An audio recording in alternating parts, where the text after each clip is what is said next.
प्रधानमंत्री नरेंद्र मोदी ने बेगमपेट में एक जनसभा को किया संबोधित। तेलंगाना राज्य सरकार पर अंधविश्वास फैलाने का लगाया आरोप। कहा तेलंगाना में अंधेरा होगा दूर, बीजेपी का खिलेगा कमल। कहा गरीबों को लूटने वालों को छोड़ा नहीं जाएगा। प्रधानमंत्री ने आंध्र प्रदेश को दी विकास की सौगात। विशाखापत्तनम में 10,500 करोड़ रुपए से अधिक की परियोजनाओं का किया शिलान्यास और उद्घाटन। प्रधानमंत्री ने आत्मनिर्भर भारत के लिए परियोजनाओं को बताया जरूरी।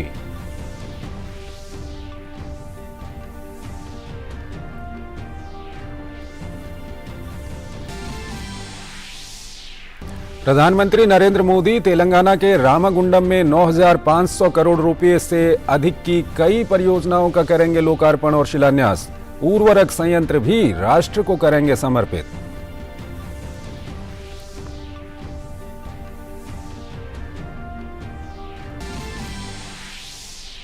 हिमाचल प्रदेश की सभी 68 विधानसभा सीटों पर मतदान जारी। सुबह 11 बजे तक करीब 18% तक मतदान दर्ज। 412 प्रत्याशियों की किस्मत का होगा फैसला। 8 दिसंबर को होगी मतगणना।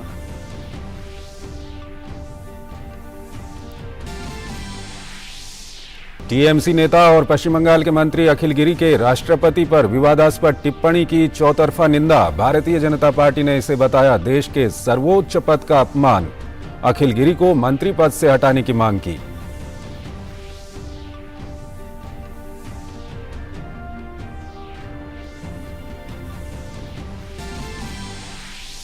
उपराष्ट्रपति जगदीप धनखड़ ने कंबोडिया के प्रधानमंत्री से की मुलाकात। द्विपक्षीय मुद्दों पर की चर्चा। दोनों देशों के बीच 4 समझौतों पर हुए हस्ताक्षर। उपराष्ट्रपति आसियान भारत स्मारक शिखर सम्मेलन में ले रहे हैं भाग।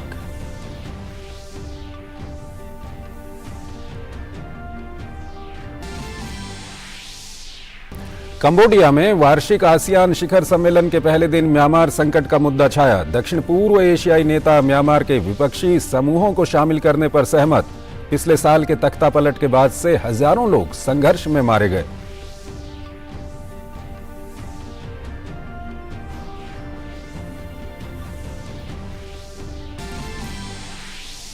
रूस को लगा बड़ा झटका। रूस यूक्रेन जंग में यूक्रेनी सेना को मिली बड़ी जीत। खेरसोन से लौटी रूसी सेना। यूक्रेनी सेना ने मनाया जश्न।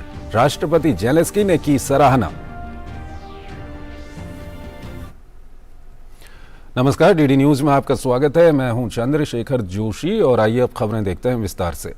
प्रधानमंत्री ने आंध्र प्रदेश के विशाखापत्तनम दौरे पर कुल 10,500 करोड़ रुपए से अधिक की परियोजनाओं की आधारशिला रखी और राष्ट्र को समर्पित किया।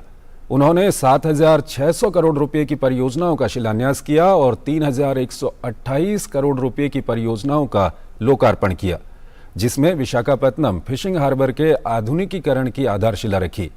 ये 150 करोड़ रुपए की लागत से बनकर तैयार होगा।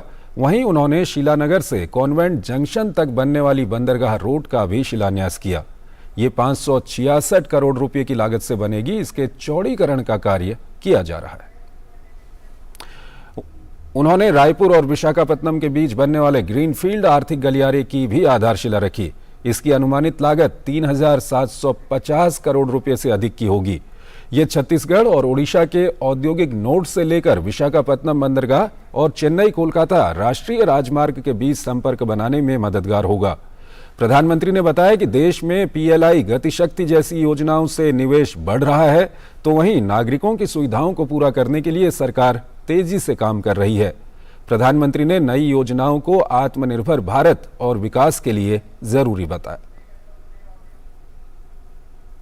ये योजनाएं इंफ्रास्ट्रक्चर से लेकर ईज ऑफ लिविंग और आत्मनिर्भर भारत तक कई नए आयाम खोलेगी, विकास को नई ऊंचाई पर ले जाएगी।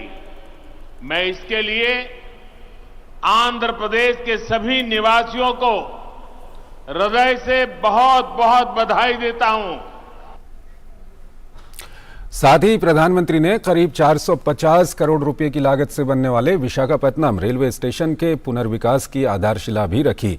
स्टेशन के पुनर्विकास के बाद वहां 75,000 यात्रियों के लिए प्रतिदिन बेहतर सेवाएं और सुविधाएं मिल सकेंगी।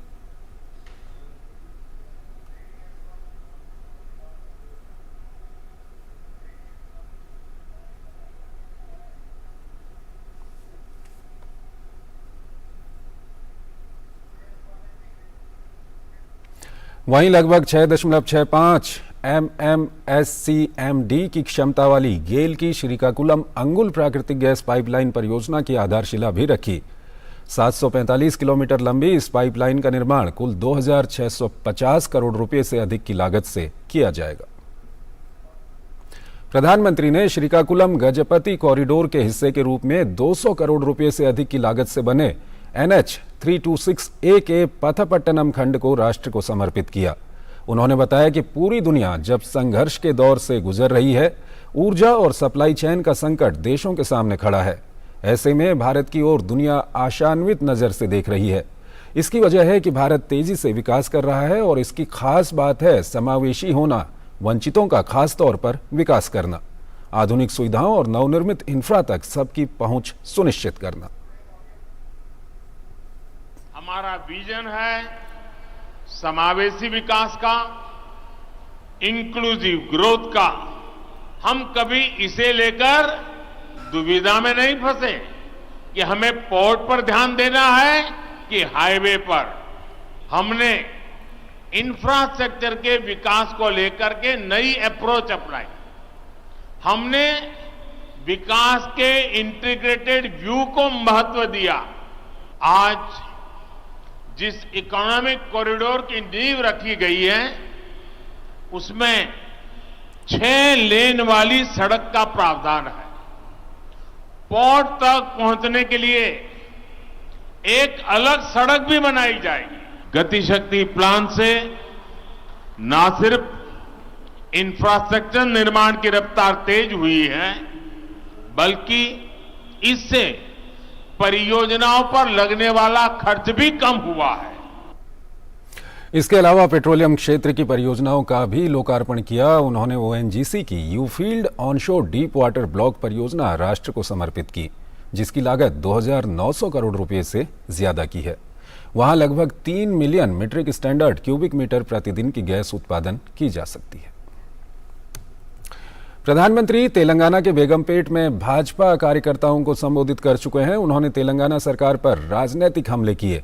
प्रधानमंत्री ने कटाक्ष किया और कहा कि तेलंगाना के नाम पर जो दल आगे बढ़ा, उसने लोगों को पीछे छोड़ दिया। उन्होंने आरोप लगाया कि अंधविश्वास और निराशा के गर्त में डूबी तेलंगाना सरकार भ्रष्टाचार का अड्डा बनकर गठजोड़ कर रही है। कुछ लोग कार्रवाई से बचने के लिए एकजुट होने का प्रयास कर रहे हैं, भ्रष्टाचारियों का गठजोड़ बनाने का प्रयास कर रहे हैं। लेकिन तेलंगाना की जनता, देश की जनता ये देख भी रही है, समझ भी रही है। भ्रष्टाचार और परिवारवाद गरीब का सबसे बड़ा दुश्मन होता है। भ्रष्टाचार और परिवारवाद विकास का सबसे बड़ा दुश्मन होता है। इसलिए भाजपा भ्रष्टाचार और परिवारवाद दोनों से लगातार मोर्चा ले रहा है। उन्होंने भाजपा कार्यकर्ताओं की हौसला अफजाई की और विश्वास दिलाया कि जल्द ही तेलंगाना की जनता कुशासन का अंत करने वाली है और राज्य में अंधकार के बाद सूरज आने वाला है, कमल खिलने वाला है। कुछ लोग निराशा के कारण, हताशा के कारण, भय के कारण, अंधविश्वास के कारण सुबह शाम मोदी को गालियां देते रहते हैं, भांति भांति की गालियां देते हैं। सारी डिक्शनरी मोदी को गालियां देने के लिए उन्होंने खपा दी है। मेरी आपसे प्रार्थना है, ऐसी बातों से आप परेशान मत होना। उनके पास गालियों के सिवा देने के लिए बचा क्या है भाई? आप बिल्कुल परेशान मत हो जाइए। और मैं तो पिछले 20-22 साल से बड़ी वैरायटी की गालियां खा चुका हूं। मेहरबानी करके इससे जरा भी परेशान मत होइए। शाम को उन गालियों को, उस पर बड़ी हंसी मजाक कीजिए, बढ़िया चाय पीजिए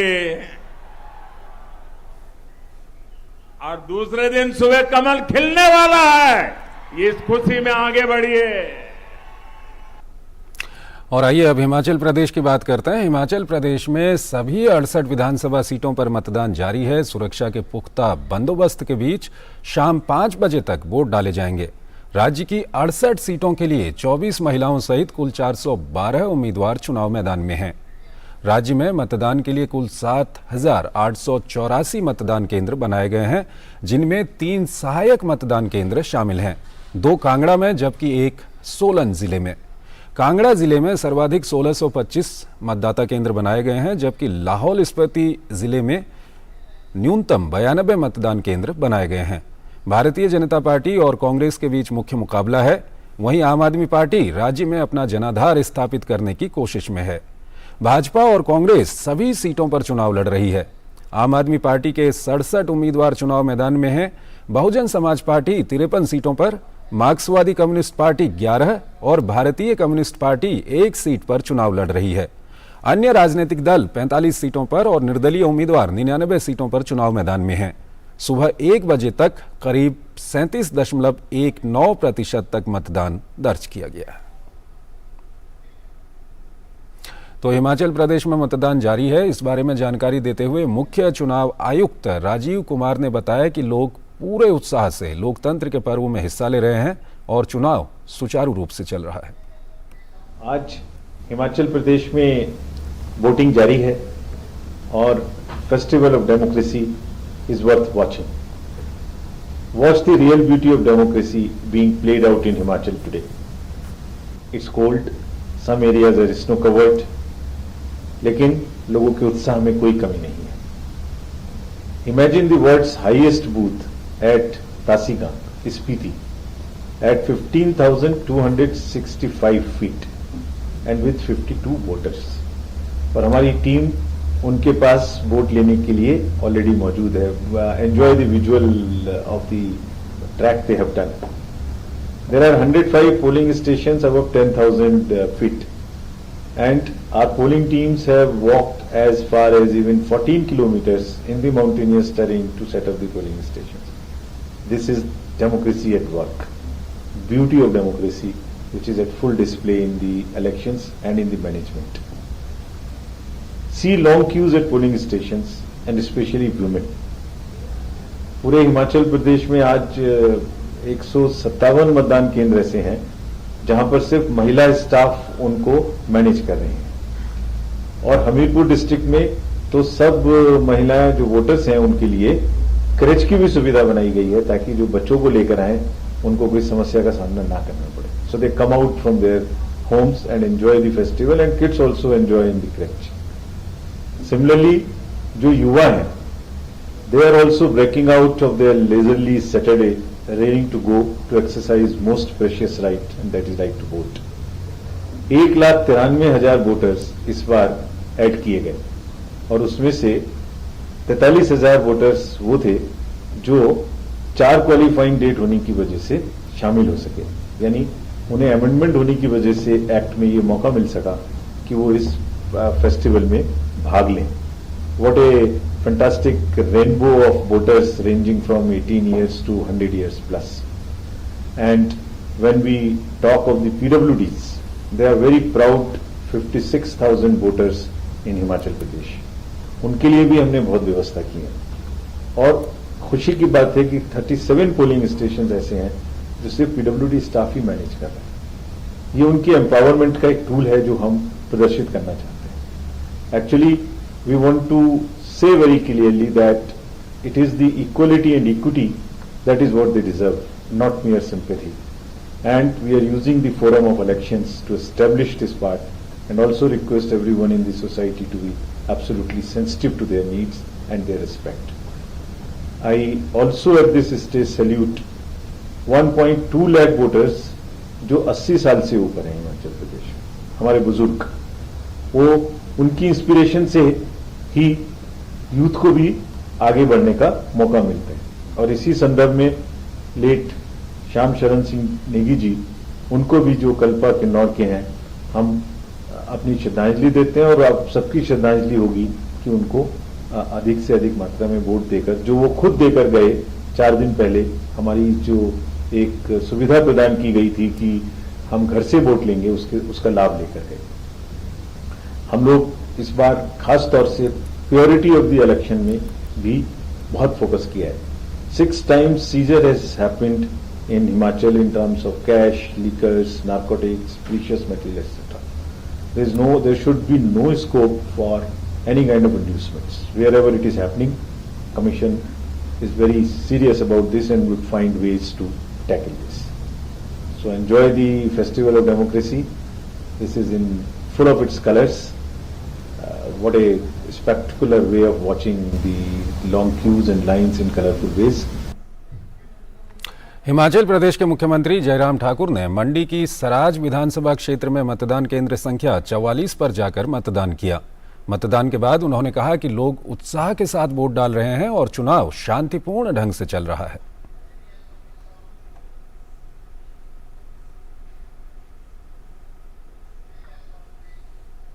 फीडबैक्स बहुत अच्छा आ रहा है और वो फीडबैक इस तरह का आ रहा है कि एक तो उत्साह के साथ लोग वोट डाल रहे हैं और दूसरी बात जो इम्पोर्टेंट चीज है कि सबसे इम्पोर्टेंट चीज वो ये है कि शांतिपूर्ण ढंग से लोग मतदान कर रहे हैं। भाजपा के राष्ट्रीय अध्यक्ष जेपी नड्डा ने बिलासपुर में अपने मताधिकार का प्रयोग किया।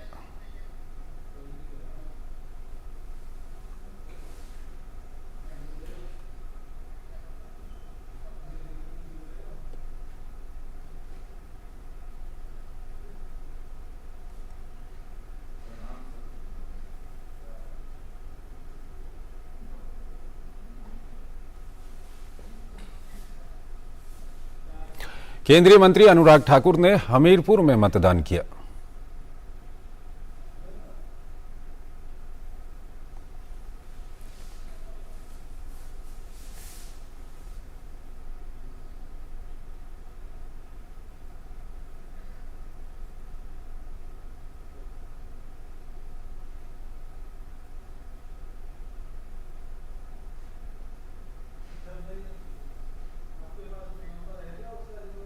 वहीं कांग्रेस सांसद आनंद शर्मा ने शिमला के लॉन्गवुड में अपना वोट डाला।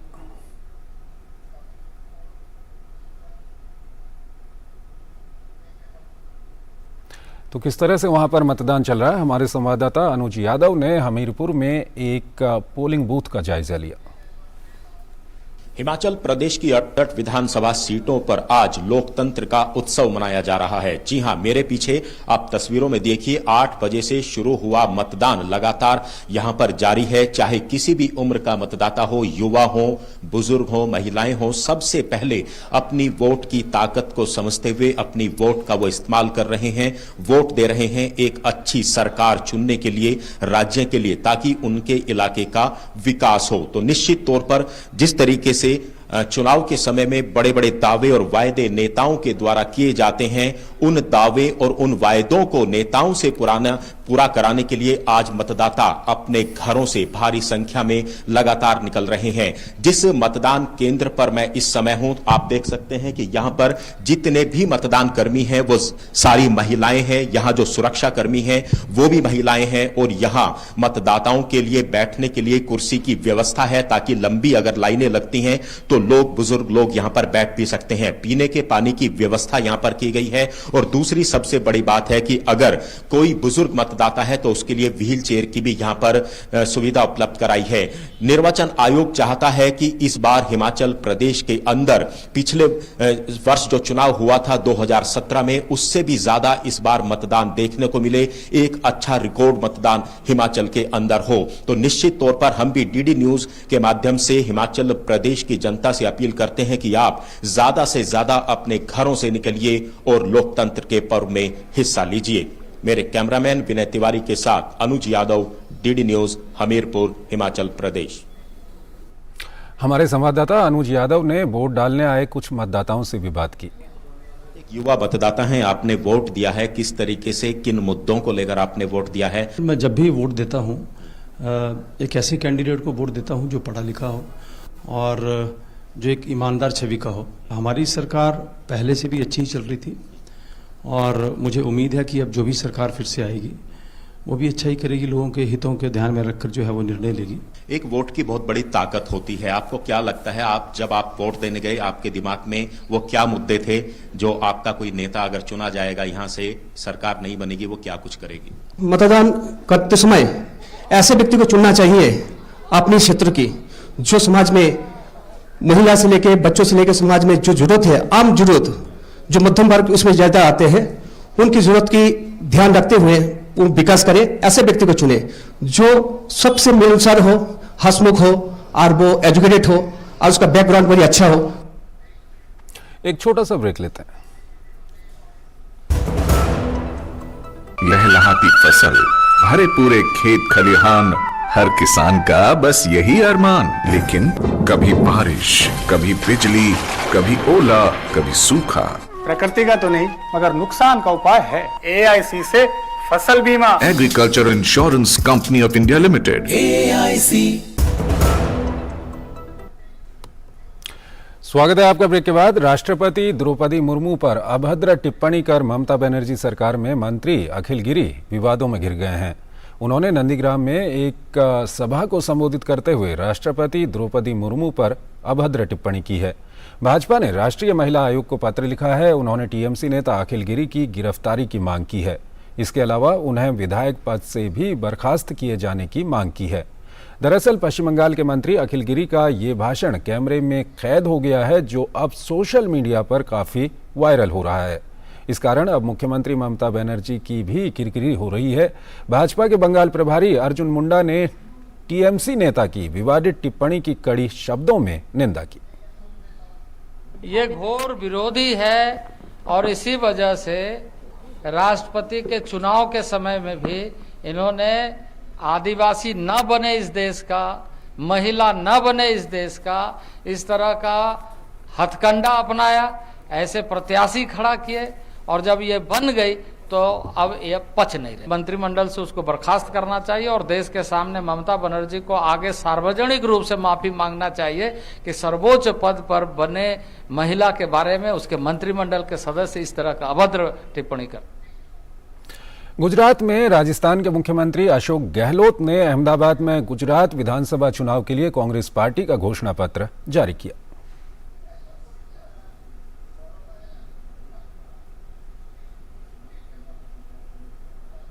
भाजपा के राष्ट्रीय प्रवक्ता गौरव भाटिया ने एक प्रेस कॉन्फ्रेंस कर अरविंद केजरीवाल पर हमला किया है। उन्होंने अरविंद केजरीवाल को ढोंगी, निकम्मा और डरपोक DND केजरीवाल बताया। उन्होंने कहा कि सत्ता पाने के लिए आपकी ऐसी क्या मजबूरी है जो वो नफरत की राजनीति फैलाने वालों से दूरी नहीं बना पा रहे। ढोंगी फर्जीवाल से ये जरूर पूछेंगे, ऐसी भी क्या है मजबूरी नफरत करने वालों से नहीं बना पा रहे हो दूरी। भारतीय जनता पार्टी चुनाव में जाती है सकारात्मक सोच लेके। स्टार कैंपेनर्स के नाम आते हैं।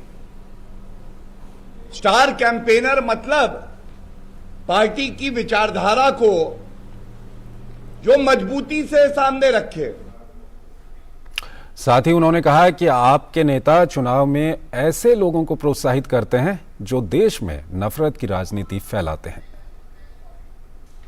ये स्टार कैंपेनर की सूची है MCD चुनाव दिल्ली के। 22 नंबर पे जो नाम है, ये नाम स्टार कैंपेनर श्री राजेंद्र पाल गौतम का है। राजेंद्र गौतम ने हिंदू अनुयायियों की भावनाओं को आहत करके मैं गौरी, गणपति आदि हिंदू धर्म के किसी भी देवी देवताओं को नहीं मानूंगा और ना ही उनकी पूजा करूंगा। कंबोडिया की राजधानी नोम पेन में 19वां आसियान भारत स्मारक शिखर सम्मेलन शुरू हो गया है। उपराष्ट्रपति जगदीप धनखड़ इसमें भाग ले रहे हैं। इस वर्ष आसियान भारत संबंधों की 30वीं वर्षगांठ है और ये वर्ष आसियान भारत मैत्री वर्ष के रूप में मनाया जा रहा है।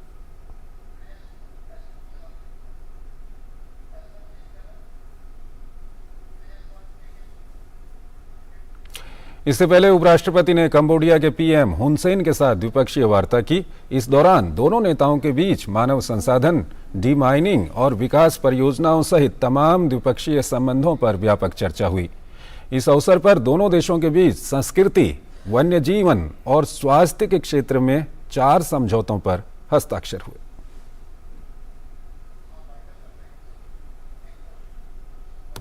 तो इस बुलेटिन में फिलहाल इतना ही। आप बने रहिए डीडी न्यूज के साथ। नमस्कार।